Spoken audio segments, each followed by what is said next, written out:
एक वचन पढ़ेंगे, फिर मैं अपने जीवन की गवाही बताता हूँ।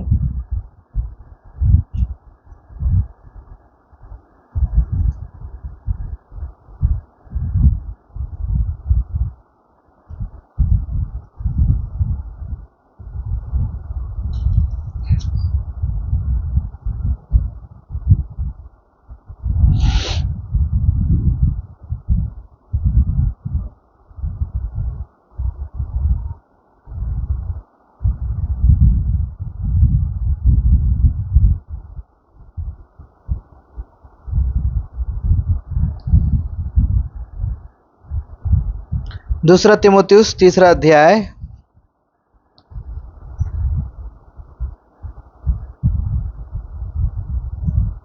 उसका 15 वचन। 2 तिमोथी चैप्टर 3 वर्स 15।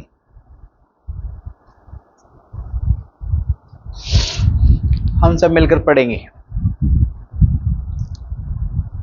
पढ़िए। That from a child there was known the Holy Scriptures, which are able to make the wise unto salvation through faith which is in Christ Jesus. प्रार्थना करेंगे। प्रेमी सर पिता, धन्यवाद देते इस वचन के लिए प्रभु जी, और माता पिता के लिए, प्रभु के दासों के लिए, जिन्होंने वचन और प्रार्थना के द्वारा मेरा पालन पोषण किया कि मैं आपको ग्रहण कर सकूं, मैं आपको जान सकूं। ये आपका कृपा, आपका दया है कि आपने मुझे चुना कि मैं आपकी सेवा कर सकूं। तो कुछ समय अपने जीवन में जैसे मैंने आपको चखा है, उन बातों को बताने के लिए मेरी सहायता करें। प्रभु यीशु मसीह के नाम में मांगते हैं, आमीन।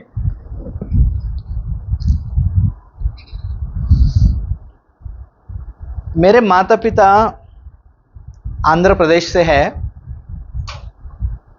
लेकिन मेरा बचपन पंजाब में बीता है, क्योंकि मेरे पिता इंडियन एयरफोर्स में काम करते थे और उनका पोस्टिंग जालंधर में था। तो उस समय मेरा जन्म हुआ। तो जालंधर में आदमपुर करके एक जगह था, वहाँ पर उनका एयरफोर्स क्वार्टर्स था, वहाँ हम रहते थे। वहाँ पर कोई भी कलीसिया नहीं थी। और मेरे माँ की तरफ मैं देखूँ तो मेरे माँ के पिताजी मतलब दादाजी जो है, बक्से अंकल के साथ वो भी सेवा में थे। वो भी प्रभु की सेवा में करते करते प्रभु की महिमा में चले गए। तो उनकी बेटी मेरी माँ है। तो मेरी माँ को संगति की बड़ी अपेक्षा थी। तो मेरे माता पिता उधर आसपास कलीसियाओं में जाते थे। बहुत ही दूर दूर थे कलीसियाएं, वहाँ पर प्रभु का वचन नहीं था, प्रभु का दर्शन नहीं था। तो एक रविवार इस कलीसिया, एक रविवार उस कलीसिया, ऐसे जाते थे।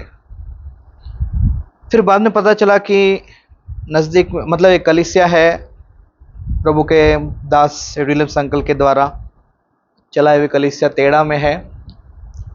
तो कभी उधर भी जाने के लिए प्रयास करते थे, लेकिन 1992 1993 की बात है। पंजाब में ट्रांसपोर्टेशन उतना नहीं था उन दिनों। बस स्टैंड में खड़े रहते थे, 2 घंटे के बाद बस आता था। बड़ी मुश्किल से हम पहुंचते थे। तो बहुत ही प्रयास मैंने अपने माता पिता में देखा कि प्रभु के घर के लिए एक तपन कैसा होता है। फिर बहुत दिन के बाद उन्होंने विलियम्स अंकल को फ़ोन किया। फ़ोन करके कहा कि हमारे लिए कुछ कलीसिया नहीं है पंजाब में, हम लोग यहाँ रहते हैं और कलीसिया जो है बहुत दूर है, तो कुछ नियोजन हो सकता है क्या। तो एडी अंकल ने बोला, यदि एक और मसीह परिवार उद्धार पाया हुआ, बपतिस्मा लिया हुआ, यदि आप ढूंढ सकते हैं तो मैं आपके लिए एक सेवक देने को तैयार हूँ। तो हमारे माता पिता पूरा एयरफोर्स कैंटोनमेंट पूरा घूमते फिरते, घर घर जाकर पूछते, ऐसा करके उनको 2 परिवार मिले। तो 3 परिवार मिलके विलियम्स अंकल ने सेवा हमारे घर में शुरू किया। मैं बहुत छोटा था उस समय। हमारे घर में सेवा शुरू हुआ 2-3 परिवार के साथ, और उन्होंने प्रभु के दास वीर सिंह अंकल को भेजा। बीर सिंह अंकल हमारे लिए पहली बार सेवा में आए। आप में से कुछ लोग जानते होंगे, अभी भी वो जलंधर में सेवा करते हैं। वो इतने कठोर थे, मैं थोड़ा भी सिर ऐसे ऐसे मोड़ू तो मेरा कान पकड़ के बाहर फेंक देते थे, हमारे ही घर से बाहर बाहर ही, बस दरवाजा बंद करके बाहर ही खड़ा करते। इतना धूप रहता था, मैं रोते रहता था बाहर। हमारे घर में सेवा हो रहा है और हमारे घर से मुझे बाहर निकालते, और माता पिता भी कुछ भी नहीं बोलते थे, अरे ऐसा रो रहा है बाहर, कुछ कर रहा है, कुछ भी नहीं। फिर बीर सिंह अंकल जाने के बाद फिर मेरी माँ अंदर बुला के और पीटती थी, तो क्यों सिर मोड़ रहा था। तो बहुत कठोर दिन मेरे बचपन में गुजरे। मैं बहुत शरारती था, और साथ में बीर सिंह अंकल प्रभु के दास और माता पिता भी वैसे ही थे। तो बचपन से ही मेरी माँ हर समय एक ही बात कहती थी कि बड़े होकर तुमको सेवा करना है। मैं कहता था मैं बिल्कुल नहीं करूँगा, मुझे बड़े होकर ऐसा बनना है, वैसे बनना है। तो मेरी माँ कहती थी, मैं तुम्हारे पैदा होने के पहले ही मैंने प्रभु को बोल दिया कि मेरे दोनों बच्चे सेवा करेंगे। तो मैं अपनी माँ से झगड़ा करता था, मतलब मेरे पैदा होने के पहले आप कैसे मेरा फ्यूचर फिक्स करते हैं, मुझको भी तो सपना देखना है, मुझको भी कुछ बनना है। फिर भी मेरी माँ हमको समझाते रहती थी। जो वचन मैंने अभी पढ़ा, इसलिए पढ़ा था, दूसरा तीमुथियुस 3 अध्याय का 15 वचन पढ़िए। और बचपन से पवित्र शास्त्र तेरा जाना हुआ है, बचपन से पवित्र शास्त्र तेरा जाना हुआ है, जो तुझे मसीह पर विश्वास करने से उद्धार प्राप्त करने के लिए बुद्धिमान बना सकता है। हाँ, बचपन से पवित्र शास्त्र तेरा जाना हुआ है। ऐसा एक दिन नहीं था जब हमने सुबह उठकर बाइबल ना पढ़ा हो, क्योंकि बाइबल नहीं पढ़ने से हमारी माँ खाना नहीं देती थी, तो खाने के लिए बाइबल पढ़ना पड़ता। लेकिन कैसे भी हो, कुछ भी हो, कैसे भी करके हमको बाइबल पढ़ने के लिए कुछ ना कुछ तरीका निकालते थे। मेरे पापा चॉकलेट लाए तो छिपा देते थे, बाइबल पढ़ो पहले फिर देते। मिठाई लाए तो वो भी छिपाते, बाइबल पढ़ो फिर देते। ऐसे करके कैसे भी करके कि बच्चे बाइबल पढ़ना, बाइबल पढ़ना, बाइबल पढ़ना, ये इच्छा रहता था। फिर हम बचपन से बाइबल पढ़ने लगे, जबरदस्ती से कुछ भी हो बाइबल पढ़ने लगे। पढ़ने के बाद फिर पूछते थे क्या पढ़ा, ऐसे ही पढ़ते हैं फटाफट, बाद में याद नहीं आता क्या पढ़ा। फिर भेजते, पढ़ के आओ, फिर बताओ क्या पढ़ा है, फिर बताना पड़ता है। तो ऐसे करके धीरे धीरे हम बाइबल पढ़ते थे। तो हमारे घर में कलीसिया हो रहा था, प्रभु का वचन हम सुन रहे थे, और बचपन से ही एक प्रभु का भय सा मेरे जीवन में मैंने महसूस किया 6-7 साल की उम्र से, कि प्रभु मुझको देख रहा है। ये डर मेरे अंदर पकड़ा हुआ था। स्कूल जाता था या खेलता था, एक बात महसूस होता था कि प्रभु मुझको देख रहा है। तो ये बात मैंने एक बार अपने दोस्त को बताया, मन में नहीं रहा। मैंने अपने दोस्त, वो दोस्त सिख है, सिख पंजाब का, पंजाबी लोगों को सिख बोलते हैं ना, पंजाबी। उसको मैंने बताया, हमारा मेरा परमेश्वर देख रहा है। बोला कहाँ से देख रहा है? हमारा ऊपर से देख रहा है, मैं जो भी बोल रहा हूँ सब सुन रहा है। फिर मैंने उसको एक दिन एक बात बताया, मैंने बताया कि मेरे माँ ने कहा एक दिन हमारा परमेश्वर आएगा, सबको लेके चला जाएगा, मतलब हमको लेके जाएगा। वो लड़के को डर लग गया, वो घर जाके अपनी माँ से बोला दरवाज़ा बंद करो, डेविड का परमेश्वर बच्चों को लेके चले जाता है रात को। तो उसकी माँ आके झगड़ा करने लगे, आपका बेटा क्या सिखा रहा है हमारे बेटे को।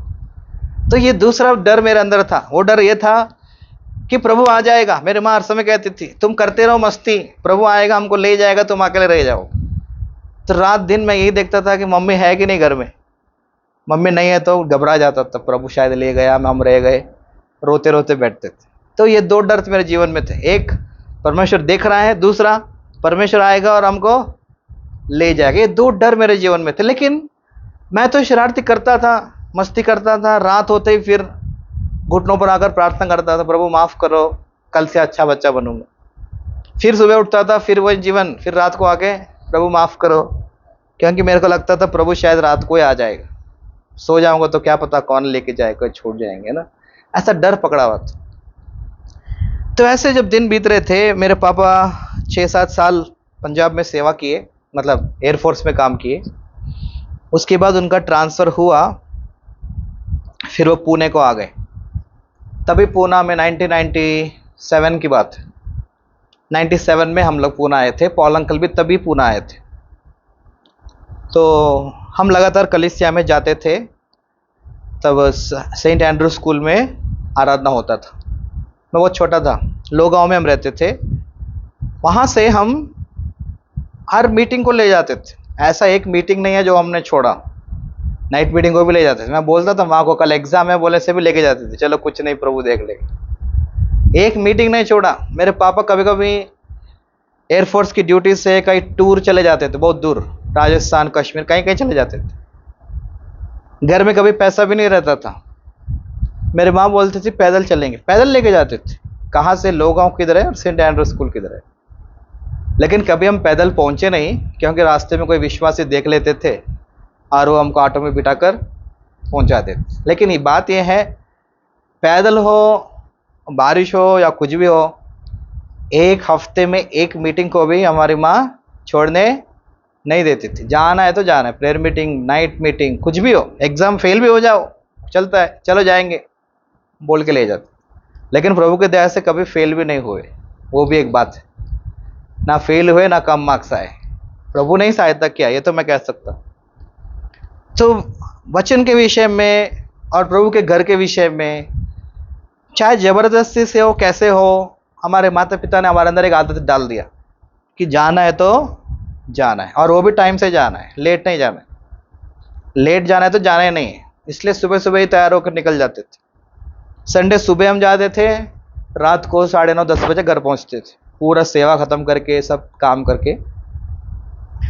तब उस समय ग्रेस आंटी, जो अभी पूना में है, ग्रेस आंटी हमारे संडे स्कूल टीचर थी। आंटी भी बहुत स्ट्रिक्ट थी, इधर उधर सिर मोड़ने से धूप में खड़ा करते थे, बोल के ऊपर सूरज को देखो। बहुत कठिन कठिन पनिशमेंट आंटी भी देती थी। तो इस रीति से पूना में वचन जब सुन रहा था, मुझको मन में विश्वास हुआ, प्रभु यीशु मसीह पर विश्वास रखना चाहिए। 1999 में कारगिल युद्ध चल रहा था, इंडिया कारगिल वॉर। मेरे पिताजी उस युद्ध में गए थे। बहुत दिन आए नहीं, बहुत खबर भी नहीं आया, कुछ भी नहीं आया, कहाँ पर है क्या है मालूम नहीं। एक दिन शाम को मेरे माँ ने हमको बिठाया और वचन सुनाया। वचन सुनाकर कहा, विश्वास करो, उद्धार पाओ, नहीं तो नाश हो जाओगे, तुम छोड़ दिए जाओगे। तो उस वचन को मैंने सुना, सरलता से विश्वास किया, प्रार्थना किया। उसके बारे में ज़्यादा मालूम नहीं है मुझे, लेकिन एक इच्छा तो मन में है कि मुझको गलत नहीं जीना है, अच्छा जीवन बिताना है, तो सोचता था। लेकिन जब भी स्कूल जाता था, दोस्तों के साथ मस्ती करता हुआ, झूठ बोलना, गाली देना, सब काम में करता था। तो मेरे अंदर उद्धार का निश्चयता नहीं था कि मैंने उद्धार पाया, ऐसा मुझको नहीं महसूस होता था। तो ऐसे दिन बीतते चले गए। बीते जाने के बाद फिर पूना से भी माता पिता का मेरे पिता ने वॉलंटियर रिटायरमेंट लिया और पूना से हम आंध्रा चले गए। आंध्र जाने के बाद वहाँ पर भी प्रभु के दास अरविंदम अंकल थे, बक्से अंकल के सहकर्मी अरविंदम अंकल वहाँ पर थे। तो लगातार हम कलीसिया में जाते थे, वचन सुनते थे। तो ऐसा 2005 मई 13 तारीख को यूथ कैंप का आखिरी दिन था। तो मैंने प्रभु से प्रार्थना किया कि यूथ कैंप का दिन तो ख़त्म हो गए, लेकिन मेरा जीवन तो बदला ही नहीं, शायद मैं बदलूंगा ही नहीं, क्योंकि बचपन से वचन तो सुना है, लेकिन मेरे जीवन में कोई बदलावट ही नहीं है, पहले जैसा था अभी भी ऐसा ही हो। तो क्या निशानी मेरे अंदर है कि मैंने उद्धार पाया? तो मैंने प्रार्थना किया, प्रभु शायद मेरा उद्धार ही नहीं होगा, शायद मैं बचूंगा ही नहीं, क्योंकि मुझको सब मालूम है, मालूम होकर भी मैं पाप करता हूँ। यदि आपको बचाना है मुझे, तो ये लास्ट मीटिंग आज शाम को है, आपके वचन से बात करो, मेरे जीवन को बदलो, नहीं तो शायद मैं ऐसे ही रह जाऊंगा। ऐसे मैंने प्रार्थना किया। तो आखिरी मीटिंग शाम का मीटिंग था। प्रभु के दास वचन सुनाते सुनाते पहला यूहन्ना 1 9 वचन उन्होंने सुनाया। पढ़िए उस वचन को, पहला यूहन्ना 1 9 वचन। यदि हम अपने पापों को मान ले, यदि हम अपने पापों को मान ले, तो वो हमारे पापों को क्षमा करने, हमारे पापों को क्षमा करने और हमें सब अधर्म से शुद्ध करने, सब अधर्म से शुद्ध करने में विश्वास योग्य धर्मी है। विश्वास योग्य और धर्मी है। तो प्रभु इस वचन के द्वारा बात किया कि यदि तुम मानोगे, यदि तुम अपने पापों को मानोगे, तो क्षमा करने के लिए वो भी विश्वास योग्य है। वो झूठ बोलता है क्या परमेश्वर? परमेश्वर झूठ बोलता है क्या? नहीं। यदि तुम सच्चे दिल से मानोगे तो वो भी सच्चे दिल से क्या करेगा? क्षमा करेगा। तुम उसके वचन को विश्वास करो। मैंने विश्वास किया, प्रभु यीशु आप मेरे लिए क्रूस पर मर गए। मैं अपने पापों को मानता हूं और यह भी मानता हूं कि आपने मेरी प्रार्थना सुन लिया और आपके वचन में जो लिखा है आपने उसके अनुसार मुझे क्षमा भी किया है। तो उद्धार का निश्चयता मिल गया। मिलने के बाद जीवन में बदलाव भी आया। फिर भी कई परिस्थितियां, कई चीजें हैं जीवन में, ऊपर नीचे जीवन होता है, अस्थिर होता है। बाइबल नहीं पढ़ने से ठोकर खाते हैं, प्रार्थना से दूर जाने से ठोकर खाते हैं। तो ये बातें मुझे थोड़ा हिलाते रही। फिर प्रश्न आते रहा, क्या सच में उद्धार हुआ है या फिर ऐसे परीक्षाएं क्यों है, क्यों मैं लड़खड़ाता हूँ, ऐसे प्रश्न मन में थे। तो प्रभु ने फिर से मुझसे बात किया। क्रूस के ऊपर प्रभु यीशु मसीह ने क्या कहा? पूरा हुआ। प्रभु यीशु मसीह ने क्या कहा? पूरा। प्रभु यीशु मसीह ने मेरे पापों के लिए सब कुछ कर दिया, लेकिन अभी दिन ब दिन मुझे एक क्रम में जीवन को बिताना है, उसके वचन को ध्यान करने में, प्रार्थना करने में। जैसे मैं अपने वचन सुबह भी सुना था, पुराना जाने से उसके बदले में कौन आना चाहिए? नया चीज आना चाहिए। ऐसे दिन ब दिन एक एक पाप पर जयवंत होते होते सिद्धता की ओर हमें बढ़ना है। प्रभु बात करने लगा, मेरे अंदर निश्चयता हो गया कि प्रभु ने मेरे पापों को क्षमा किया। तब आंध्रा में हम थे, 10वां क्लास खत्म हो गया। जब मैं 10वीं क्लास पढ़ ही रहा था, मेरे माता पिता प्रभु की सेवा के लिए उन्होंने अपने आप को समर्पण कर लिया। 10वीं के बीच में, 10th क्लास बोर्ड सीबीएसई मतलब बहुत मालूम है ना, कठिन समय। तो बीच में ही माता पिता हमको छोड़कर चले गए सेवा के लिए। बहुत दूर उनको मंडली दिया था। तो मैं, मेरी दीदी और मेरी दादी, हम तीनों लोग ही रहते थे पूना में। तो मैंने सोचा माता पिता नहीं है तो हमको थोड़ा फ्रीडम मिलेगा। लेकिन हमारे माता पिता से भी कठोर हमारी दीदी है। मेरे माता पिता तो कम से कम थोड़ा सॉफ्ट थे, मेरी दीदी तो और भी कठोर है। मेरी दीदी ने तो ऐसा कर दिया कि एक मीटिंग छोड़ने का नहीं। माता पिता गए लेकिन दीदी ने जिम्मेवारी ली। हर मीटिंग को ले जाती थी मुझे खींच खींच के। ग्राउंड में क्रिकेट खेल रहा होता तो उधर आके खींच के ले जाते, चलो मीटिंग जाना है। तो ऐसे एक के बाद एक प्रभु मुझे संभालता रहा। फिर 10th क्लास खत्म होने के बाद इंटर के लिए, मतलब +1 +2 दूसरे कॉलेज में मैंने सीट लिया।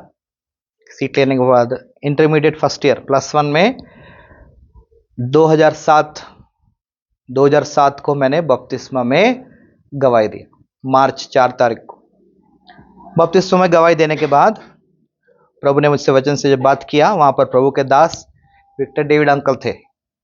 तो उनके साथ मैंने बताया, अंकल प्रभु ने मुझसे बात किया। तो अंकल ने मुझे बपतिस्मा दिया। बपतिस्मा देने के बाद मैं कॉलेज जाता था। कॉलेज में मेरे दोस्त बहुत बुरे थे, मतलब उनके बातें मजाक करने वाली, लड़कियों के बारे में, टीचर्स के बारे में गलत गलत बातें करते रहते थे। मैंने उधर पाया अभी उनके बीच में बैठ नहीं सकता मैं, लेकिन उनके बीच में नहीं बैठूंगा तो वो लोग क्या बोलेंगे, इसको क्या हो गया उधर जाके बैठ रहा है, कुछ तो गड़बड़ है, ऐसा कुछ तो बोलेंगे। तो मैं चुपचाप उनके साथ रहता था, लेकिन हंसता नहीं था, मन में दुखी रहता, ऐसा कुछ कुछ चल रहा था। लेकिन मैंने खुलकर अपना गवाही नहीं बताया उनको कि मैंने उद्धार पाया, मैंने बपतिस्मा लिया, ऐसी बातें मैं नहीं करता हूं, ऐसा मैं नहीं चलता हूं, ऐसे मैंने नहीं बताया। अपना जीवन रहस्य रखा। लेकिन एक दिन मेरे क्लास में एक लड़के को पता चल गया कि इसका बपतिस्मा हो गया है। जैसे पता चला वो पूरा क्लास में फैला दिया। बोला, अरे ये कौन है, सब मालूम है आप लोगों को, इसका तो बपतिस्मा हो गया है। वो बोल रहे बपतिस्मा क्या है? वो बोल रहे बपतिस्मा मतलब सन्यासी है। बपतिस्मा मतलब क्या है? क्या है बपतिस्मा मतलब? सन्यासी बन गया वो। अभी वो शादी भी नहीं करेगा, हमारे बीच में नहीं बैठेगा, ऐसे वैसे बातें कर रहा है। वो सब लोग मेरे को देख रहे हैं, यही है क्या बपतिस्मा, क्या हो गया तेरे को, ऐसे ऐसे बोल रहे थे। मैं बोला बपतिस्मा मतलब समझाया उनको। मैं गवाही देना पड़ा क्योंकि उन्होंने आके पूछा। अभी तो गवाही तो देने के लिए परमेश्वर ने मुझे मजबूर किया। मैंने गवाही दिया। गवाही देने के बाद फिर उन्होंने, मेरा नाम डेविड है ना, मेरा नाम डेविड है, उन्होंने मेरा नाम बदल दिया क्लास। उन्होंने बोला आज से इसका नाम डेविड नहीं देवड़ू है। देवड़ू मतलब तेलुगु में परमेश्वर। ठीक है, जब भी मैं क्लास में आता हूँ वो लोग बोलते हैं परमेश्वर आ गया, है ना, सब लोग शांत हो जाओ, कोई मजाक मत करो, परमेश्वर हमारे बीच में है, ऐसा मजाक करते थे। लेकिन एक बात था, मजाक तो करते थे, लेकिन मेरे साथ उन्होंने बुरे बातें करना छोड़ दिया। तो मेरे को समझ में आया कि हमारा गवाही कितना जरूरी है। हम जहाँ पर पढ़ाई करते हैं, जहाँ पर हम काम करते हैं, हमारा गवाही देना जरूरी है। वो मजाक तो करते हैं, लेकिन वो समझ जाते हैं कि ये लोग हमसे कुछ अलग है, और हमारे साथ वो छेड़खानी करना कम कर देते। तो ये बात मुझको समझ में आया। फिर मेरा इंटरमीडिएट ख़त्म हो गया। ख़त्म होने के बाद मैंने एग्ज़ाम्स लिखा, तो मुझे फार्मास्यूटिकल साइंस में सीट मिला। सीट मिलने के बाद मैंने प्रार्थना किया, प्रभु क्या है आपकी इच्छा है? तो प्रभु ने वचन के द्वारा बातें की। प्रकाशित वाक्य 3 अध्याय 8 वचन के अनुसार, देख मैंने तेरे सामने खुला द्वार रख छोड़ा है, जिसे कोई बंद नहीं कर सकता। तो मेरे को विश्वास हुआ कि प्रभु ने मुझे वचन दिया। तो वचन लेकर मैं कॉलेज को चला गया। कर्नूल से हमारा गुंटूर में वो कॉलेज है, बहुत दूर है। तो पहली बार माता पिता से मैं बहुत दूर जा रहा हूँ। अब तक माता पिता दीदी के नीचे था, और अभी पहली बार अकेला मैं जीने जा रहा हूँ। तो कैसे जीऊंगा, मुझको डर लग रहा था। कैसे मैं गवाही दूंगा, क्या करूंगा, ऐसा मैं सोच रहा था। तो मैंने कॉलेज जाते ही प्रार्थना किया, प्रभु कैसे भी करके मैं आपके बारे में गवाही देना है। इंटरमीडिएट में तो मैंने ठीक से दिया नहीं, तो उन्होंने बाद में मेरा मजाक किया, तो मुझे देना पड़ा। लेकिन अभी मैं ग्रेजुएशन के 4 साल है, तो ये 4 साल के पहले साल में यदि मैं गवाही दूं, तो 4 साल वो लोग मेरे को देखेंगे कि ये विश्वासी है, ये मसीह है। तो प्रभु मेरे को तो हिम्मत नहीं है गवाही देने का, लेकिन आप ही कुछ तो द्वार खोलो कि मैं बोल सकूं। ऐसा सोचकर मैं कॉलेज गया। कॉलेज जाते ही पहला दिन खत्म हो गया। दूसरे दिन शाम को हम लोग सड़क पे जा रहे थे। जाते समय कॉलेज के सीनियर्स ने हमको पकड़ लिया। तो सीनियर्स क्या करते हैं, जूनियर्स को क्या करते हैं? सीनियर्स रैगिंग करते हैं, है ना। हमको ले गए वो कमरे में, चलो रे हमारे साथ। हम गए उनके पीछे, लगाया फिल्मी गीत लगाया, बोला नाचो तीनों।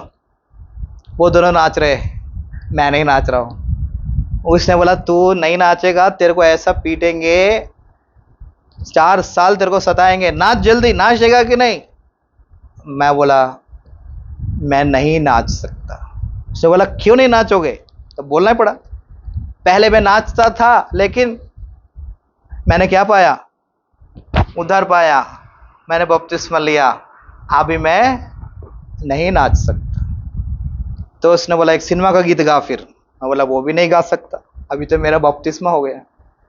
ठीक है, फिर मसीह का गीत गा के सुना। बोला ठीक है, ये तो गाएंगे, मौका मिल गया। इंग्लिश में blessed assurance Jesus is mine, वो गाना है। वो गाना मैंने गा के सुना, उनको समझ में नहीं आया। बोला इसका मतलब क्या है? उसका मतलब ही सुसमाचार है, पूरा सुसमाचार देना शुरू कर दे। बोला इसको बाहर निकालो, पहले फेंको इसको बाहर। मेरे को भगा दिया वहां से। भगाने के बाद अगले दिन पूरा कॉलेज में बता दिए।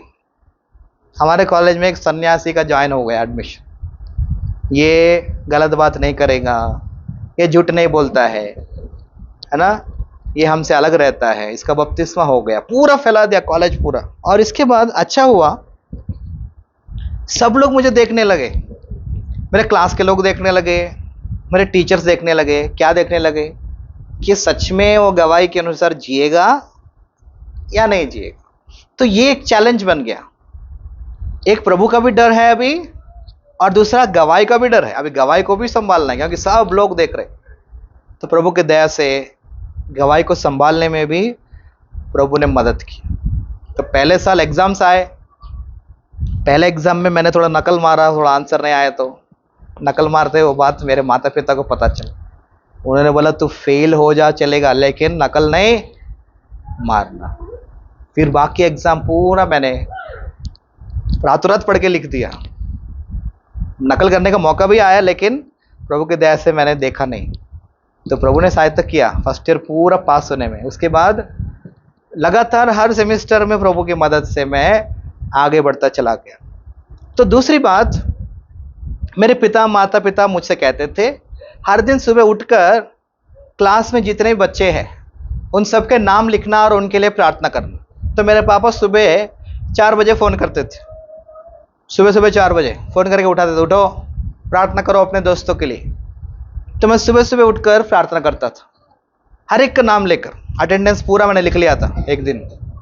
तो हर एक का नाम लेकर मैं प्रार्थना करता था। तो प्रार्थना करते करते से दिन बीतते जा रहे थे। मेरे क्लास, मेरे रूम में जो मेरे रूममेट्स थे, उनको भी वो गवाही देता था, संडे में चर्च को भी जाता था। और उसी कॉलेज के पास एक गांव में चर्च था, उसी गांव में हम रहते थे। और उस गांव में 5 संडे स्कूल के बच्चे थे और संडे स्कूल टीचर नहीं था। तो उन्होंने मुझे कहा कि तुम संडे स्कूल का सेवा ले लो। मैं बोला ठीक है, संडे स्कूल का सेवा लेंगे। तो 5 बच्चे थे वहाँ, और 5 बच्चों को मैं वचन सुनाता था संडे संडे। कभी कभी मेरे को लगता था कि मैं इस सेवा के लिए योग्य नहीं, मेरा जीवन ठीक नहीं है, क्योंकि अंदर का जीवन तो आपको मालूम, हमको मालूम कि मैं प्रभु के सामने पवित्र नहीं हूँ, मैं ये सेवा नहीं कर सकता। एक दिन मैं रूम में सो गया। सुबह 8 बजे संडे स्कूल होता है, 8 से 9 संडे स्कूल, 9 से 12 आराधना का सेवा। तो मैं बोला आज नहीं जाऊँगा संडे स्कूल। 8 बजे मैं सो गया। ये 5 बच्चे मुझको ढूंढते आए, अंकल आप किधर है? मैं तो सोया हुआ था। पूरे अंकल आओ हमको संडे स्कूल ले लो। मेरे दिल को इतना दर्द पहुंचा कि संडे स्कूल के बच्चे संडे स्कूल के टीचर को ढूंढ रहे हैं।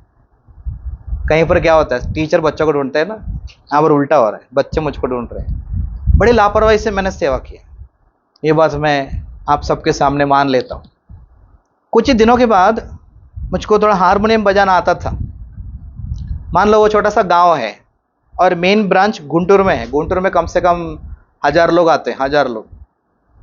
तो वो लोग शनिवार को मुझे बुलाते थे, यूथ मीटिंग में हारमोनियम बजाओ। मैं जाकर बजा कर जाता था। बहुत लोग हैं उधर, अच्छा लगता था। इधर तो 15-20 लोग हैं, इधर क्या अच्छा लगता है, ऐसा मैं सोचता था। फिर एक मैंने अपने मन में निर्णय लिया कि मैं गुंटूर चले जाऊंगा तो संडे भी क्या करूंगा, संडे भी हमको बजाने को मिलेगा। 1000 लोग के सामने बजाना छोटी बात है क्या?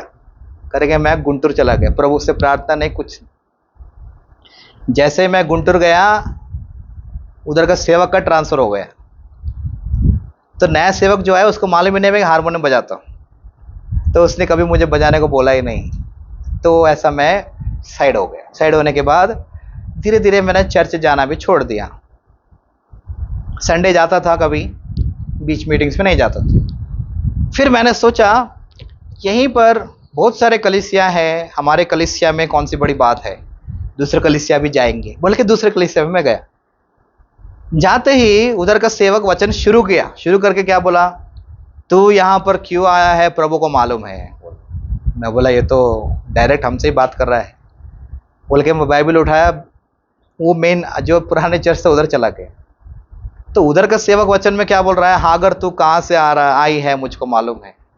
तो प्रभु बात कर रहा है, हर तरफ से प्रभु बात कर रहा है। तो मैं बहुत परेशान हो गया। तो मैंने सोचा ठीक है, धीरे धीरे प्रभु मेरा ये हालत है।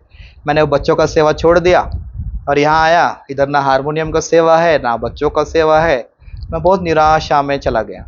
जाने के बाद मन में मैं सोच रहा था कि मैं कैसे प्रभु के लिए जीऊँ इस शहर में। धीरे धीरे गवाही तो मैं दे रहा था, चर्च को जा रहा था, लेकिन अंदर आत्मिक जीवन थोड़ा सूखा हुआ था। फिर भी प्रभु फिर से वचन के द्वारा बात करके एक भैया से मेरा मुलाकात हुआ। उनका नाम रक्षित था। वो भैया मुझको मिला, मुझको बहुत प्रोत्साहन दिया। फिर हम दोनों ने मिलकर कॉलेज में फेलोशिप शुरू किया, कॉलेज फेलोशिप। तो हमारे कॉलेज में जितने क्रिश्चियन लड़के थे, कोई भी चर्च के होने दो, हम सबका नाम इकट्ठा करके हमने एक पुराना एक चर्च बिल्डिंग था, शाम को उधर सबको इकट्ठा करते थे, आओ सब लोग वचन सुनेंगे। तो हफ्ते में 2-3 दिन हम ऐसा फेलोशिप को शुरू किए। और जैसे मैंने कहा, हर दिन मैं अपने क्लासमेट्स के लिए प्रार्थना करता था, नाम ले लेकर। जब मेरा कॉलेज खत्म हो गया, प्रभु की महिमा के लिए मैं कह रहा हूँ, और आप लोग भी ऐसा करेंगे, इस प्रोत्साहन से मैं कह रहा हूँ। जब मेरा कॉलेज खत्म हुआ, मेरे क्लास में 8 लोगों ने उद्धार पाया। 8 लोगों ने प्रभु यीशु मसीह को ग्रहण किया, और उनमें से 2 लोग प्रभु की सेवा में भी हैं। एक अमेरिका गया, उधर प्रभु की सेवा कर रहा है, और एक विशाखापट्टनम में सेवा कर रहा है। बस प्रार्थना ही किया मैंने, कुछ भी नहीं किया। हर दिन सुबह उठना, उनके लिए प्रार्थना करना, नाम ले लेकर प्रार्थना करना। तो प्रार्थना की शक्ति को मैंने अनुभव किया। और दूसरी बात, वहाँ पर हर संडे में जाता था, चटाई डालता था, झाड़ू पोंछता, सब करता था। बहुत बड़ा हॉल था, कोई रहता भी नहीं था, अकेला मेहनत करता था। ये सोचता था देखो इतना काम किया, प्रभु मुझको जरूर क्या देने वाला है, क्या देगा प्रभु मुझे। बहुत आशीष देने वाला जमा हो गया हमारा आशीष। ऐसा मैं काम करते रहता था प्रभु के घर, हर दिन काम करता था, प्रभु को बोलता था प्रभु लिख लिया क्या अपने किताब में, आज देखो मैंने कितना काम किया, इसका आशीष मुझे जरूर मिलना चाहिए।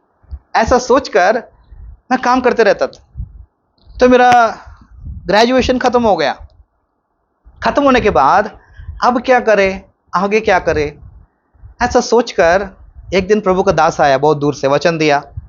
उनके पास मैं गया, उनको बोला अंकल मेरा ग्रेजुएशन खत्म हो गया, आगे के लिए प्रार्थना करो।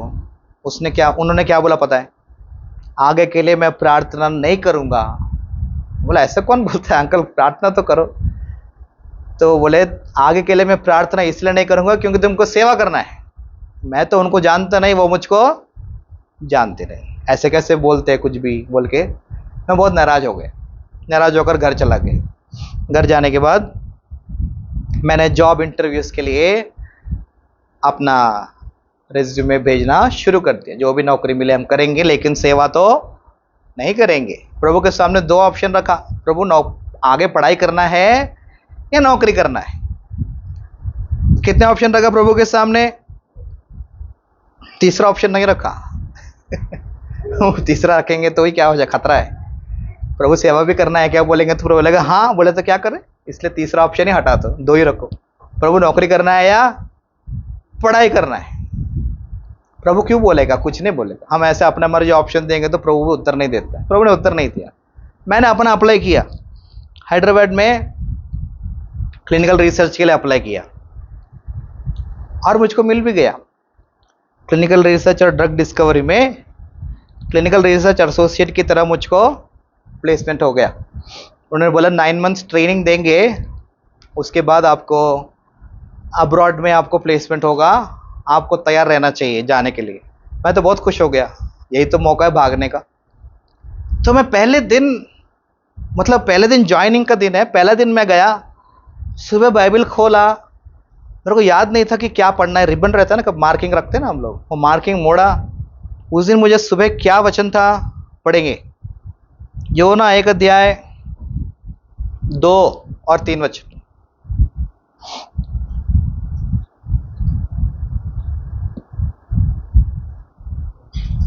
योना 1 अध्याय 2 और 3 वचन।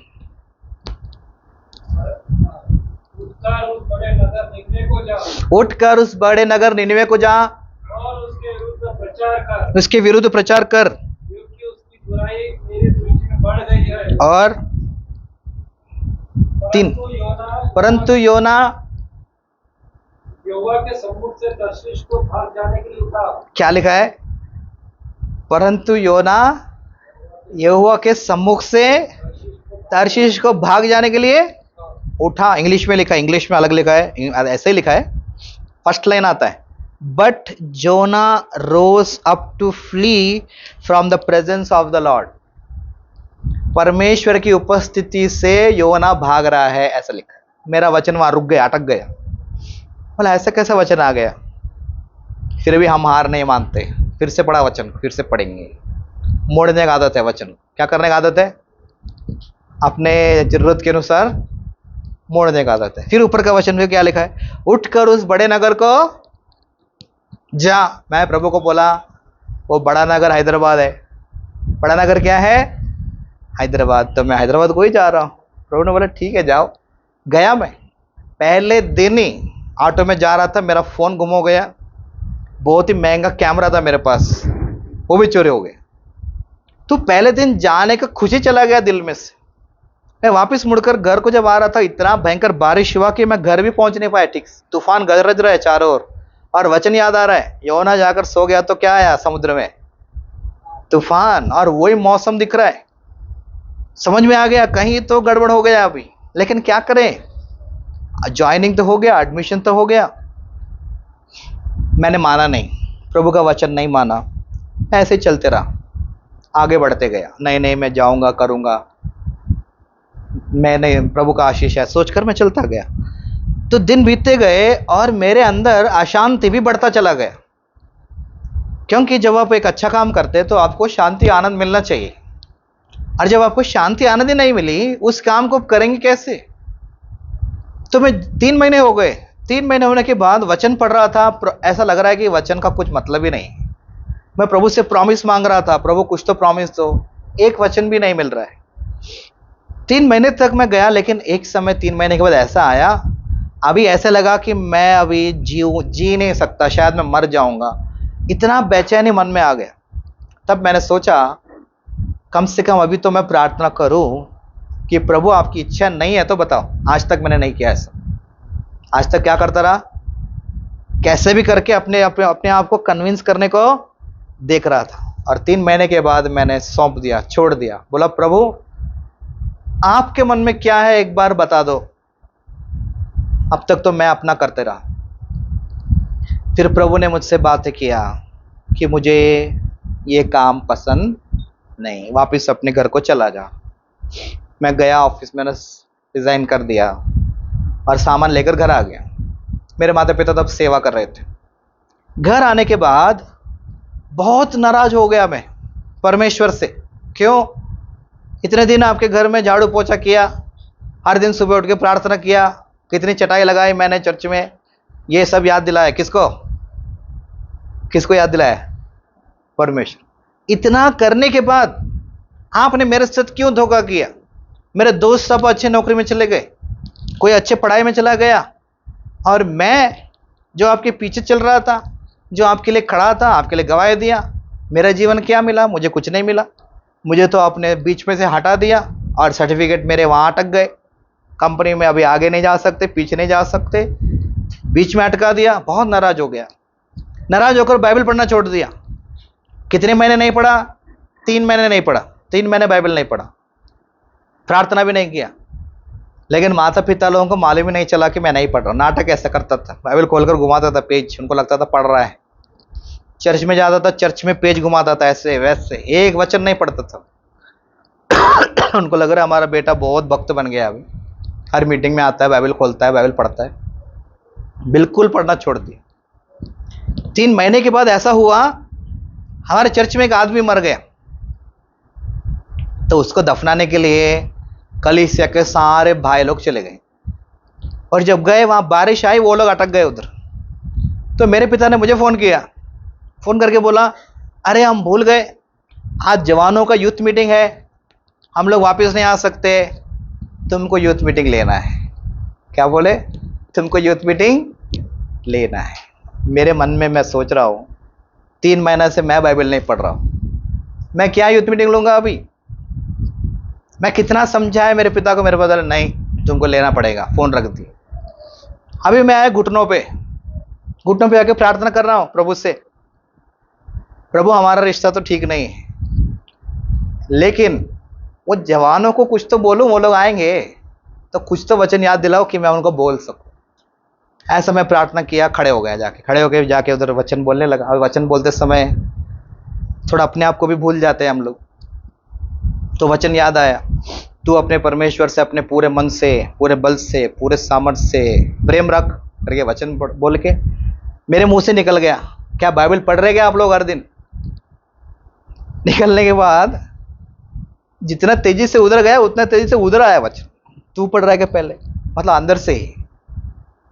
तो मैं सोचा कि प्रभु ने बैठकर मैं वचन नहीं सुन रहा ना, इसलिए खड़ा होकर मुझको उल्टा सुना रहा है वचन।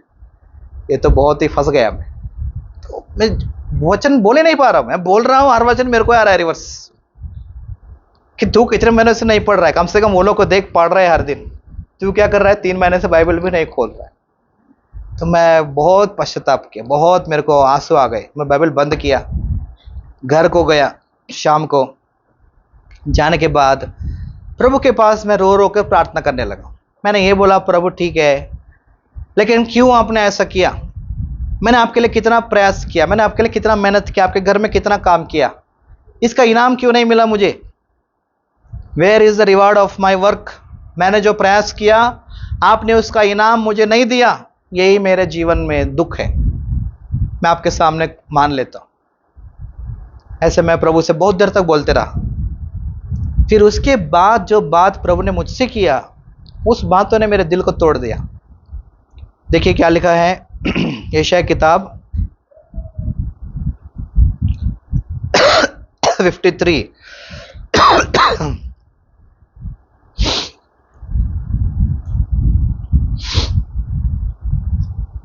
53 का 11 पढ़िए कोई भी। अपने प्राणों का दुख उठाकर प्राणों का दुख उठाकर उसे देखेगा और तृप्त होगा। उसे देखेगा और तृप्त होगा। इस वचन से प्रभु ने कैसे बात किया मुझसे?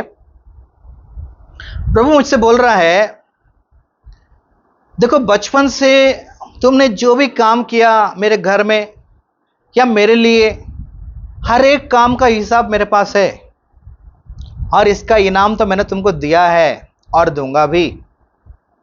लेकिन तुम्हारा जो प्रश्न है, क्या था मेरा प्रश्न?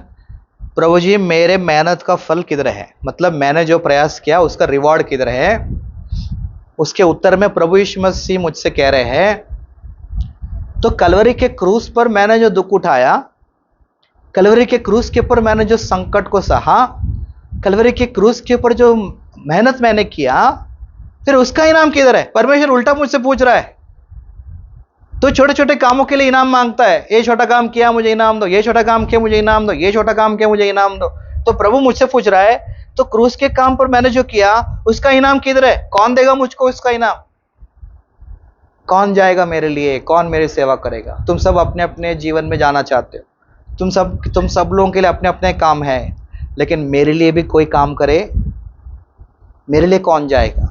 ऐसा जब प्रभु की बात मुझको स्पर्श हुआ, मैं पूरे दिल में टूट गया, क्योंकि तब तक मेरा मसीह जीवन स्वार्थ से भरा था कि मैं प्रभु के लिए कुछ करूं, प्रभु मुझे कुछ दे, प्रभु के लिए कुछ करूं, प्रभु मुझे कुछ दे। प्रभु मुझसे बोल रहा है, मैंने तुझसे इतना प्रेम किया कि मैंने अपना प्राण तक तुझे दे दिया। ये नौकरी कौन सी बात है? तेरे को 5 मिनट में मैं दे सकता हूं वापस, लेकिन ये याकूब का ही बात, यही बात याद रखो, तुझे सब कुछ दूंगा और मैं तुझको छोड़कर चला जाऊं। तब मुझको समझ में आया, प्रभु आपके बिना तो मैं अभी नहीं रह सकता, क्योंकि आपने इतना प्रेम किया, इतना प्रयास किया।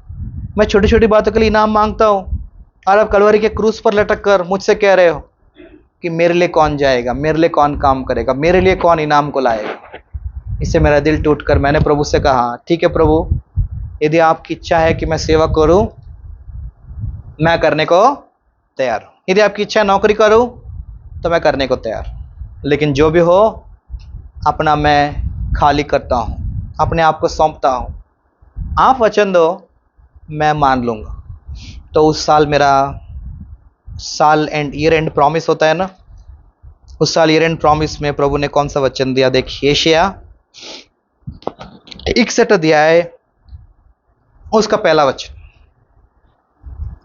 प्रभु यहोवा का आत्मा मुझ पर है, क्योंकि यहोवा ने सुसमाचार सुनाने के लिए मेरा अभिषेक किया।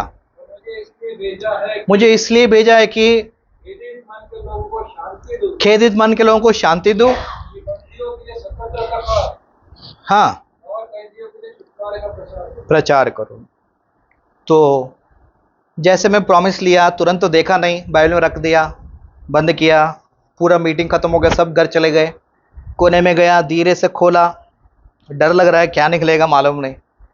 तो जैसे खोला पड़ा, समझ में आ गया कि प्रभु ने मुझको अपनी सेवा के लिए चुना है। फिर मैंने दूसरा प्रश्न किया प्रभु से, प्रभु आपने चुना है, ठीक है, मैं तो 22 साल का हूं, मैं क्या सेवा करूंगा अभी, कौन मेरा सुनेगा? ऐसा मैं प्रभु से बोला।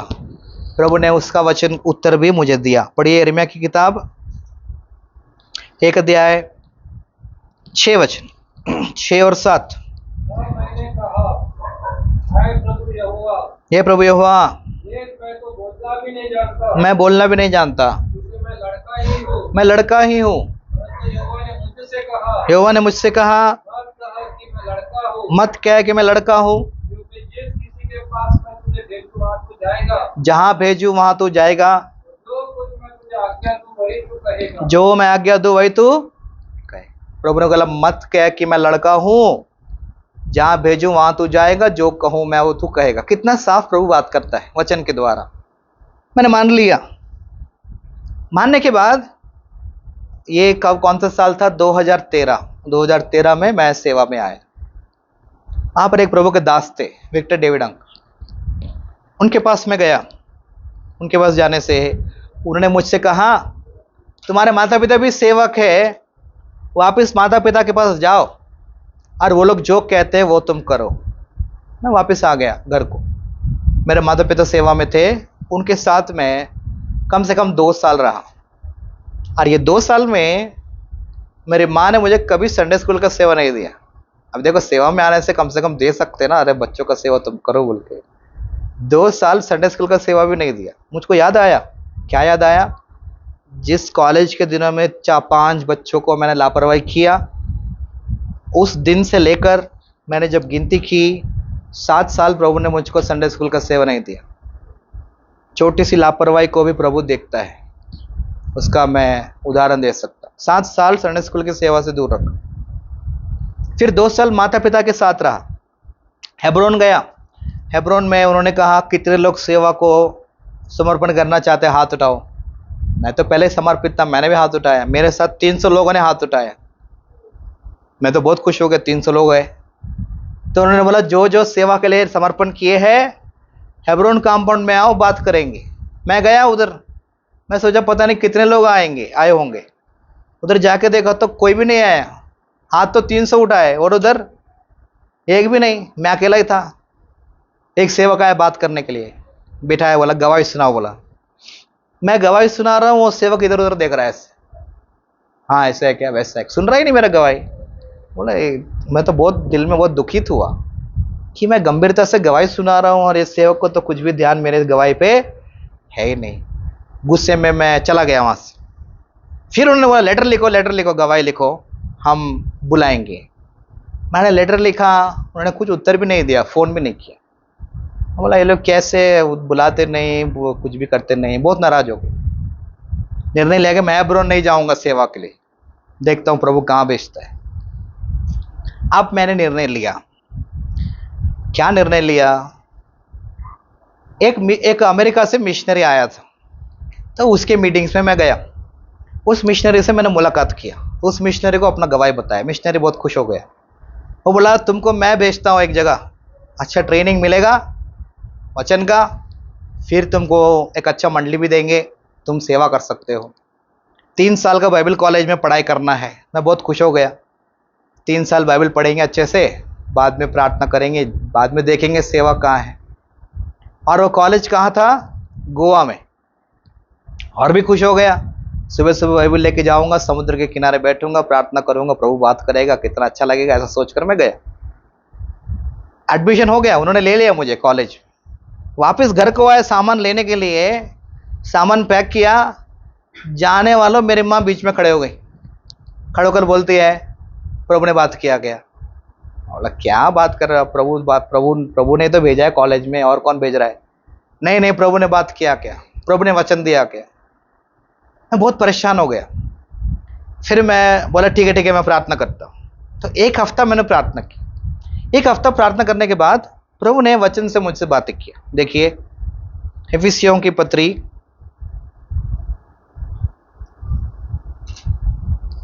6 अध्याय 1 वचन पढ़िए। हे बालकों, प्रभु में अपने माता पिता के आज्ञाकारी। मेरी माँ क्या कह रही थी? मुझको बिल्कुल शांति नहीं है, जाना नहीं उधर। और वचन में प्रभु ने मुझसे क्या कहा? हे बालकों, अपने माता पिता की सुनो। बहुत स्पष्ट बात करता है प्रभु। मैं मान लिया प्रभु ठीक है, यदि आप कह रहे माता पिता की सुनो तो मैं सुनता हूं, लेकिन आगे मैं क्या करूं? मुझे किधर जाना है? हेब्रोन में मैं गया 2 बार, उन्होंने कुछ स्वीकार नहीं किया। कॉलेज जाना चाहता था, उधर भी स्वीकार नहीं किया। तो मैं जाऊं किधर? तब मैं डेली पोर्शन अपना पढ़ रहा था। तो प्रभु मुझसे इस वचन के द्वारा बातें किया। जकरिया की किताब 6 अध्याय 8 वचन। जकरिया 6 अध्याय 8 वचन। उसने मुझसे पुकार कर कहा, देख वे जो उत्तर के देश की ओर जाते हैं, उन्होंने वहां मेरे किसको ठंडा किया? किसको? जोर से पढ़िए। उत्तर में क्या ठंडा किया? प्राण को। इंग्लिश में लिखा है they have quieted my spirit in the north country, मतलब उत्तर भारत की ओर मेरा प्रकोप उमड़ रहा है। उनको देखो जो उत्तर भारत की ओर जा रहे हैं, उत्तर भारत की ओर जाकर उन्होंने मुझे शांत किया है, मतलब मेरे क्रोध को क्या किया, शांत किया। तो प्रभु ने मुझसे बातें किया कि तुमको भी उत्तर भारत की ओर जाना है। तो मैंने पॉल अंकल से मैंने बात नहीं किया, बड़े लोगों ने जैसे फ़ोन किया, अंकल ने फ़ोन उठाया, पहली बात में बोला उसको अगले ट्रेन में बिठा के भेजो इधर, पूना तुरंत भेजो उसको, बिल्कुल रोकना नहीं। तो मैं तुरंत ट्रेन पकड़ा और मैं पूना बेथनी 2015 में पहुंचा। तो बेथनी आने के बाद वहाँ पर एडी अंकल से भी मुलाकात हुआ।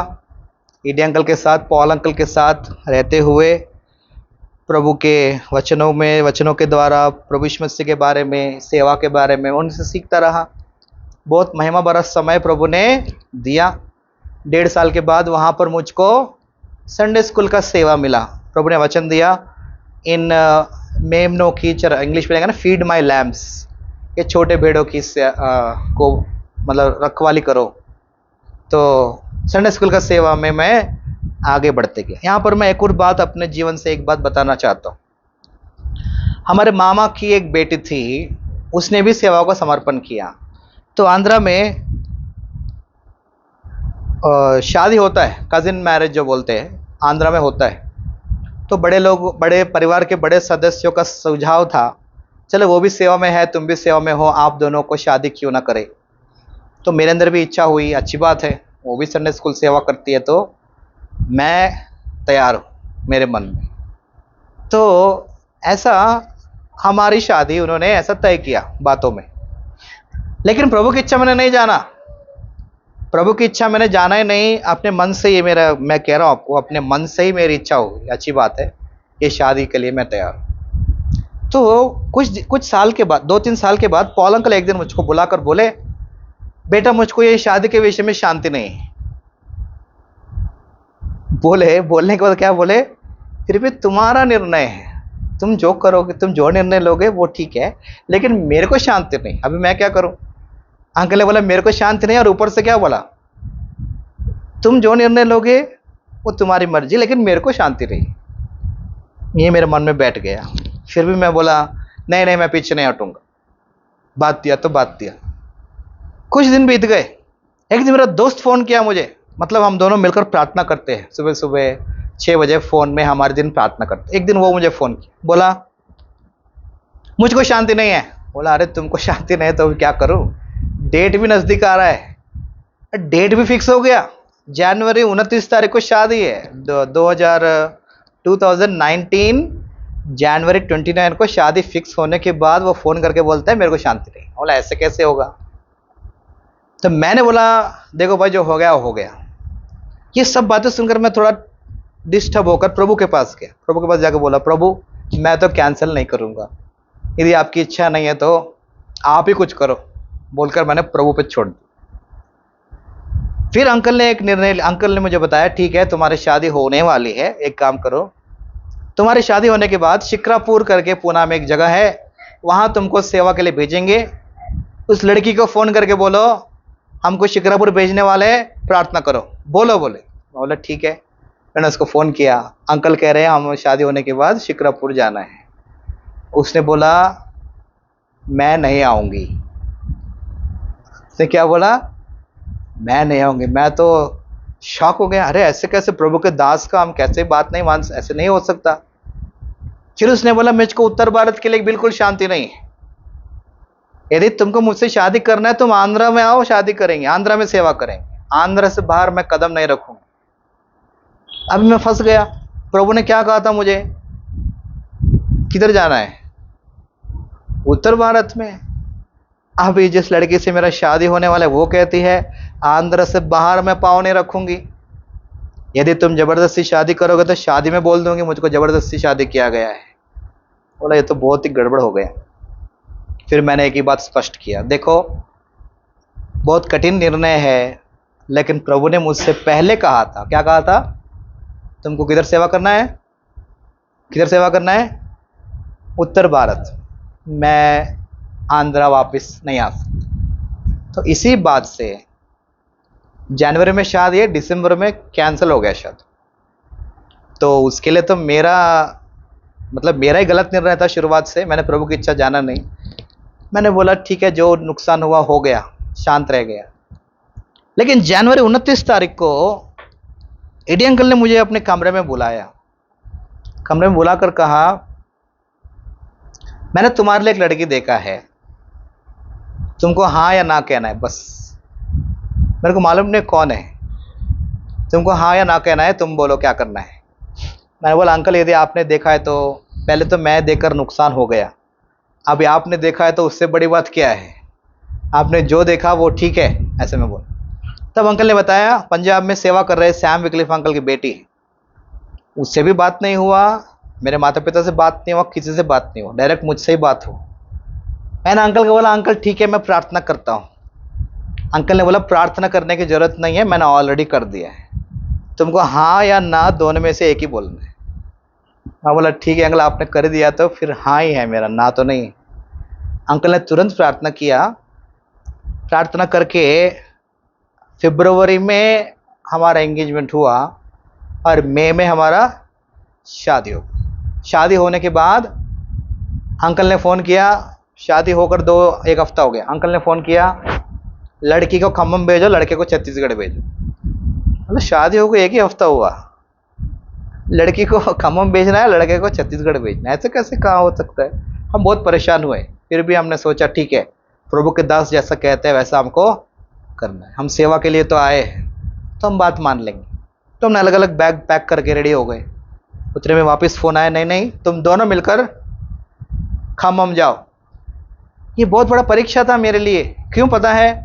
क्योंकि पहली शादी मैंने इस सीरीज से कैंसिल किया था कि मैं आंध्रा में सेवा क्या करूंगा, आंध्रा में सेवा नहीं करूंगा, और प्रभु का दास मुझको कहाँ भेज रहा है? आंध्रा में ही भेज रहा है। अब मैं क्या करूं? उनका तो आगे टाल नहीं सकता। मैं बोला ठीक है अंकल हम जाएंगे, आपकी बात को तो हम अनाज्ञाकारी नहीं हो सकते, बड़ी परीक्षा है। आंध्रा गए, जाने के बाद फ़ोन आया तुमको आंध्रा में ही सेवा करना है, उधर ही तुमको एक मंडली देखेंगे, उधर ही रहो। अभी तो मैं बहुत संकट में आ गया। प्रभु ने नॉर्थ को बुलाया था, मैं आंध्रा में कैसे फंस गया अभी।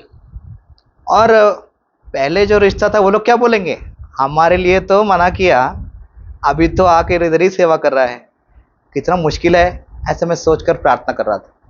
तब प्रभु ने 3 महीने के बाद प्रभु ने वचन से बात की, इस पर्वत के चारों ओर घूमना छोड़कर उत्तर की ओर जाओ।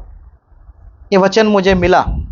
मिलने के 3 महीने के बाद ही एडी अंकल का फ़ोन आया, तुम लोग वहाँ से निकलकर कोरबा चले जाओ, छत्तीसगढ़। दिल में तसल्ली आया, चलो कम से कम थोड़ा नॉर्थ की तरफ जा रहे। तो छत्तीसगढ़ गए, वहाँ 3 महीने हम थे। फिर प्रभु के दास ने फ़ोन किया, अभी तुम पंजाब जाओ, पंजाब में जगदेव नाम का एक गांव है, तो वहाँ जाकर तुम सेवा शुरू करो। वहाँ कलीसिया घर में कुछ लोग इकट्ठा होते थे, प्रभु का घर नहीं था, तो हम वहाँ गए। वहाँ जाने के बाद हमारा वहाँ पर पहली बेटी का जन्म हुआ। तो मैं वो छोटा सा गांव है, उस गांव में मैं एक घर ढूंढ रहा था, कुछ घर मिलेगा कि हम रह सकते हैं। लेकिन वहाँ पर किराए के घर नहीं होते, सब अपना अपना घर बनाकर अपने घरों में रहते। तो एक दिन एक लड़के ने फ़ोन किया, भैया एक घर मिला के देखो। मैं बहुत खुश हो गया, चलो कुछ तो घर मिला, झोपड़ी होगा तो भी चलेगा बोल के मैं गया। जाने के बाद उस घर का हालत कैसा था, उस घर के दरवाजे ही नहीं थे। उस घर का ये पूरा दीवार इधर तक टूटा हुआ था आधा। उस घर को बाथरूम भी नहीं था, कुछ भी नहीं था, पूरा ज़मीन खोदा हुआ, लोग उसमें शराब पीते, बोतल फेंके हुए थे।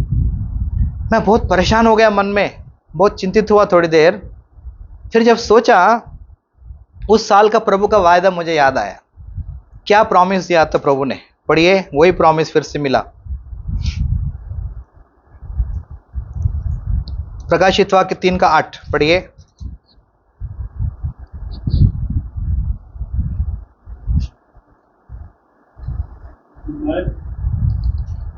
मैं तेरे कामों को जानता हूँ, देख मैंने तेरे सामने एक द्वार खोल रखा है, जिसे कोई बंद नहीं कर सकता। क्या वचन आया?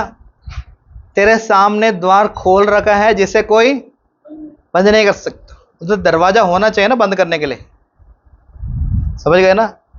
दरवाजा ही नहीं है तो बंद कौन करेगा? प्रभु बोल रहा है यही घर है, इसी में रहना है। ठीक है, हम मान गए, हम उस घर में गए, उस घर को ठीक किया, उस घर में 1 साल रहे। जब पूरा घर बन गया, वो घर के मालिकों ने आके हम घर से निकाल दिया, वापस दे दो हमारा घर। लेकिन प्रभु की दया से उस समय तक एक छोटा सा प्रभु का भवन बनाने में प्रभु ने मदद किया। जब तक वो भवन बन गया, इन्होंने घर से निकाल दिया, तब हम उस भवन में चले गए। तो 2 साल उधर सेवा करने में प्रभु ने सहायता किया। फिर वहाँ से फिर पॉल अंकल ने फ़ोन किया, शिक्रापुर आओ वापस। ये शिक्रापुर पहले जाना था, लेकिन अभी थोड़ा घूम कर वापस हम शिक्रापुर आ गए। शिक्रापुर आने के बाद वहाँ पर भी सेवा करने में प्रभु ने सहायता किया, ज़मीन खरीदने में, भवन बनाने में। उसके बाद क्रिसमस के समय हम जब प्रचार करने गए, बहुत विरोध हुआ। हमारे घर के ऊपर 15 लोग आए मारने के लिए, लेकिन प्रभु की दया से किसी ने भी हम पर हाथ नहीं लगाया। लेकिन पुलिस ने आकर आराधना को बंद कर दिया। हमारे घर में, किराए घर में आराधना होता था, आराधना बंद हो गया। हम लोग प्रार्थना कर रहे थे। उस समय प्रभु ने प्रतिज्ञा दिया, खटखटाओ तो खोला जाएगा। पहले लिखा था खुला दरवाजा है पंजाब में, शिक्रापुर में क्या है? खटखटाओ तो खोला जाएगा, मतलब बंद दरवाजा था। हर दिन सुबह हम शिक्रापुर से बेतनी आते थे आराधना के लिए। ऐसे 4 महीना हम किए, तब तक प्रभु का भवन बन गया। बनने के बाद भी काफ़ी विरोध किया गांव वालों ने। कभी कभी रात को भी 9-10 लोग आते थे झंडा लेकर चर्च के ऊपर आक्रमण करने, लेकिन गेट तक आते थे और वापस चले जाते। अकेला रहता था मैं देखभाल करते हुए बिल्डिंग का, कभी किसी ने हाथ नहीं लगाया। एक बार एक लड़का बोला, हम 30 लोगों को लेकर आ रहा हूँ तुमको मारने। मैं उधर ही चेयर डाल के बैठा। वचन में लिखा है एक आदमी 1000 को भगाएगा, वो तो 30 ही ला रहा है ना, चलता है, बोलकर मैं बैठे रहा। वो कभी वापस नहीं आया। तो ऐसे कई विरोध के बीच में ग्राम पंचायत ने पूरा ताला ही डाल दिया, नहीं इधर नहीं करना चाहिए आराधना, इस बिल्डिंग को, ये बिल्डिंग ही इलीगल है, ऐसा बोल दिया। लेकिन प्रभु की दया से हमारे भाई लोग मिले, सुप्रिया सुले MP है ना, उनसे मुलाकात हुआ। उन्होंने फ़ोन किया ग्राम पंचायत को, बोला तुम क्यों बंद कर रहे हो, खोलो। वो लोग के तुरंत आए, उन्होंने सब डॉक्यूमेंट्स बनाकर फिर से दे दिया। तो प्रभु के दास एडिलम संकल आए, उन्होंने डेडिकेशन किया। वहाँ का सेवा जब पूरा हुआ, प्रभु ने हमको वहाँ से माउंट ऑफ ऑलिव्स लेकर आया। वहाँ पर भी VBS के समय विरोध हुआ, उन्होंने झूठा केस हमारे ऊपर डाल दिया। वो केस अभी भी चल रहा है, लेकिन विरोध के बावजूद भी परमेश्वर हमको संभाले रखा है। तो पूना में भी चारों ओर से विरोध हो रहा है। आप लोग प्रार्थना कीजिए, दिन कठिन है, फिर भी हम प्रभु के लिए ईमानदारी से सेवा कर सके, प्रभु के लिए सेवा करते हुए अपने जीवन को बिता सके, ऐसा मेरे लिए, मेरे परिवार के लिए आप प्रार्थना करते रहिए।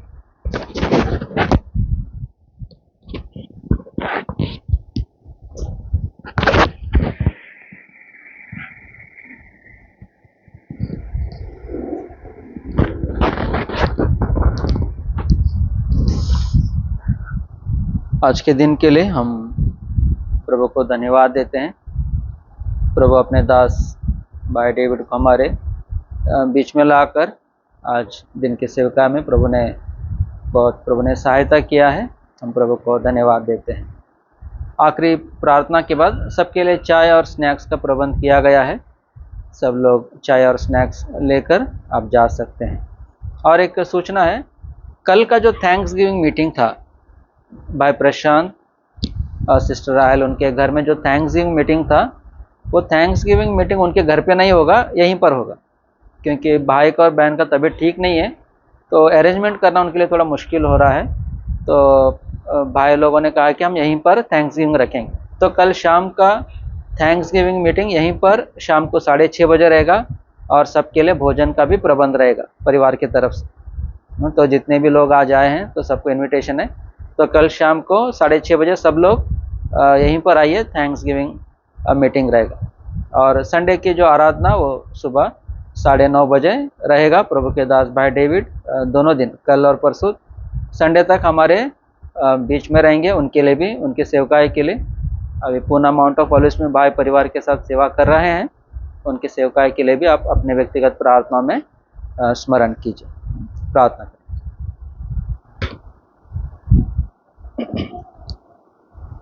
प्रेम अनुग्रहकारी स्वर्गीय पिताजी, राजाओं के राजा, प्रभुओं के प्रभु, धन्यवाद देते हैं, स्तुति करते हैं आपके अनुग्रह, दया, प्रेम के लिए। धन्यवाद देते हैं प्रभु जी आपके सभी भला उपकारों के लिए। धन्यवाद देते हैं प्रभु जी आज का दिन प्रभु आपने हमें दिए हैं और इस रीति से आपके भवन में आपकी उपस्थिति में प्रभु आप हमें लेकर आए हैं। धन्यवाद देते हैं प्रभु जी आपके वचनों के द्वारा प्रभु आप हमसे बातें करते आए हैं। आपके मन के विचारों को प्रभु आप हमारे लिए प्रकट करते आए हैं। प्रभु हम आपके आभारी हैं। प्रभु जी हम आपको धन्यवाद देते हैं। धन्यवाद देते हैं प्रभु आपके दास भाई डेविड को हमारे मध्य में आप लेकर आए और दिन भर के सेवकाई में प्रभु आपने उनकी भी सहायता की, उनके गवाही के लिए भी प्रभु धन्यवाद देते हैं। जो उद्धार आपने उनको दिए, आपकी महान सेवकाई के लिए आपने उनको बुलाए हैं और भिन्न भिन्न जगहों में आपने इस्तेमाल की। और इन दिनों में प्रभु जी पूना माउंट ऑफ ऑलिव्स में प्रभु जी उनके द्वारा जो सेवा आप ले रहे हैं, हम आपको धन्यवाद देते हैं। आने वाले दिनों के सेवकाई को प्रभु आप उनकी आशीषित करें और वैदिकाय से आपके राज, आपके महिमा के लिए आप उन्हें इस्तेमाल करें। प्रभु जी जितने हमारे प्रिय लोग प्रभु जी इस आज के प्रभु जी चर्च रिट्रीट में भाग लिए हैं, सबों के लिए हम आपको धन्यवाद देते हैं। प्रभु जी जो वचन का भाग आपने उनको जो वचन की आप रक्षा करें। प्रभु जी अब तक जो उद्धार नहीं पाए हैं वे उद्धार के लिए निर्णय ले सके, और जो उद्धार पाए हुए हैं वो जो इन्होंने बपतिस्मा की गवाही नहीं दिए हैं वो बपतिस्मा की गवाही के लिए तैयार हो सके। प्रभु आप सहायता करें, वचन की आप रक्षा करें प्रभु, यही हमारी नम्र विनती प्रार्थना है। प्रभु जी कल के प्रभु जी थैंक्स गिविंग मीटिंग को भी आप हमारे लिए आशीषित करें। संडे की आराधना प्रभु जी तीनों प्रभु जी दिनों की सेवकाई को प्रभु जी हम आपके हाथों में सौंपते हैं। आप ही अनुग्रह करें प्रभु, आप सहायता करें। धन्यवाद देते हैं प्रभु जी आपके आंगनों में कई एक दिन कहीं के 1000 दिनों से उत्तम है। और प्रभु जी आपके भक्त लोग आपके चरणों के पास बैठकर आपके वचनों को ग्रहण करते हैं।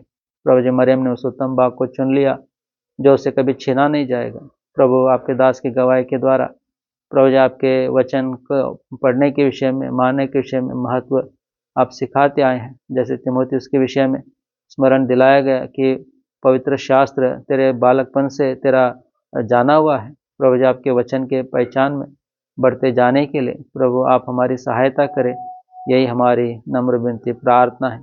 और प्रभु जी हम आपके लिए उपयोगी पात्र बने और आपकी इच्छा के केंद्र में बने रहने के लिए प्रभु आप हमारी सहायता करें। धन्यवाद देते हैं प्रभु, आप मांगने से बढ़कर समझ से बाहर कार्य करने वाले विश्वास योग्य प्रभु आप हैं। सारा आदर महिमा हम आपको देते हुए, दया और अनुग्रह को चाहते हुए विनती प्रार्थना धन्यवाद के साथ उद्धार करता प्रभु यीशु मसीह के नाम से मांगते हैं, आमीन। अब हमारे प्रभु यीशु मसीह का अनुग्रह, परमेश्वर पिता का प्रेम और पवित्र आत्मा की सहभागिता सब संतों के साथ अब से लेकर हमारे प्रभु यीशु मसीह के आगमन तक सदा बनी रहे, आमीन।